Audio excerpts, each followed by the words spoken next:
33 वर्ष की ये जातिका हैं और इनके जीवन में किस प्रकार ग्रोथ होगी और इनका भाग्य क्या बोलता है, ये हम इस वीडियो में देखेंगे। सबसे पहले भाग्य रेखा को समझिए। भाग्य रेखा इनकी इस प्रकार निकलती है और शनि पर्वत की तरफ जाती है।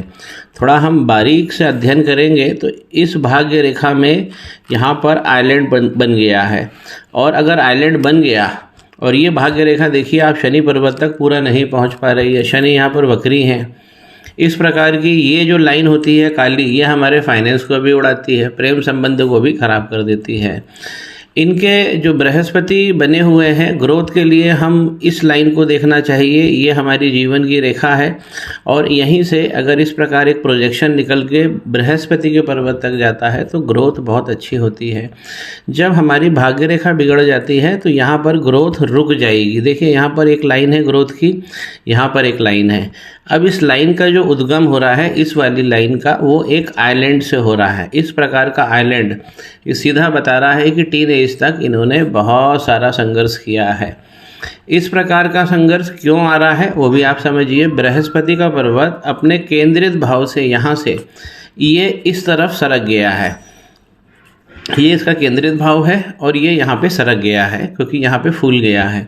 जब भी ये राहु क्षेत्र को देखेगा, ये है राहु भगवान का क्षेत्र, जब भी बृहस्पति का पर्वत राहु क्षेत्र की तरफ उन्मुख हो जाएगा तो इसे गुरु चांडाल की कैटेगरी में हमें समझना चाहिए। शनि यहाँ पर पहले ही वक्री हो गए हैं तो इस हाथ में बहुत सारी एक साथ प्रॉब्लम आई है। जीवन की रेखा जब तक काली दिख रही है तब तक वो चैन नहीं लेने देगी, और इनकी 48-39 की एज के बाद में ये इनकी जीवन रेखा सही होती है। लेकिन अगर हम यहाँ से अभी देख रहे हैं तो हमें 49 दिख रहा है। ये भी हो सकता है कि हम डिले करेंगे तो ये नीचे की लाइन भी ख़राब हो जाएगी। यहाँ पे शनि वक्री हैं।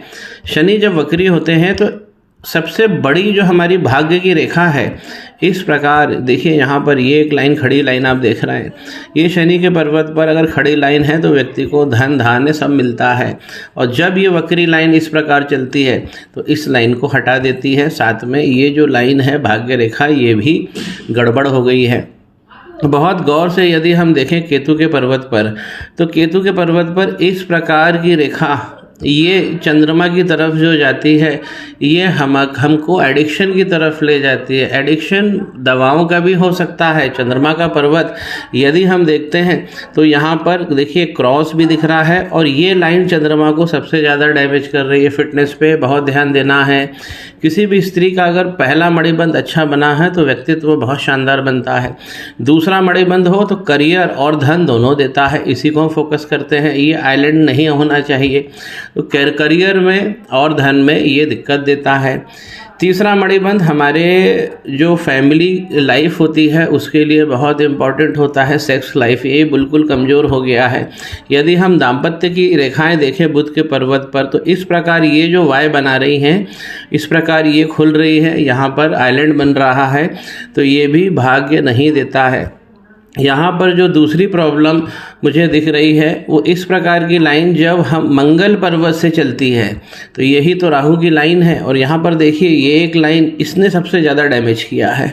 तो मंगल और शनि के कॉम्बिनेशन ये खतरनाक होता है। मंगल यहाँ पर डाउन होके बैठे हैं, गड्ढा बन गया है, और ये जो राहु की रेखाएँ हैं इन्होंने क्या किया है कि इस ग्रोथ लाइन को बिल्कुल वीक कर दिया है। यहाँ पर देखिए आइलैंड का निर्माण हो गया है। सूर्य जो इनके हैं, सूर्य की लाइन अच्छी बनी हुई है। अगर हम इनके पूरे ओवरऑल हाथ में देखें तो इनके 2 पर्वत बहुत अच्छे बने हुए हैं, एक इनके शुक्र अच्छे बने हुए हैं, तो विवाह दाम्पत्य का सुख तो इनको मिलेगा ही मिलेगा। और बृहस्पति का पर्वत अच्छा उठा हुआ है, केवल डिसलोकेट हो गया है, तो उसकी हमको रेमेडी करनी है। इसे यहाँ इस स्थान से लेकर हमें इस स्थान केंद्रित भाव को लाना चाहिए, तो बृहस्पति इनके बहुत अच्छे हो जाएंगे। और जहाँ जहाँ मैंने प्रॉब्लम बताई है, जो मंगल भगवान राहु भगवान की प्रॉब्लम है, शनि केतु पर दिक्कत है, और गुरु चांडाल इनके हाथ में लगा है, 3 रेमेडी इनकी होगी और इनको जीवन में सफलता सुनिश्चित होगी। जैसा ग्रोथ और भाग्य चाहिए ये भी सुनिश्चित हो जाएगा।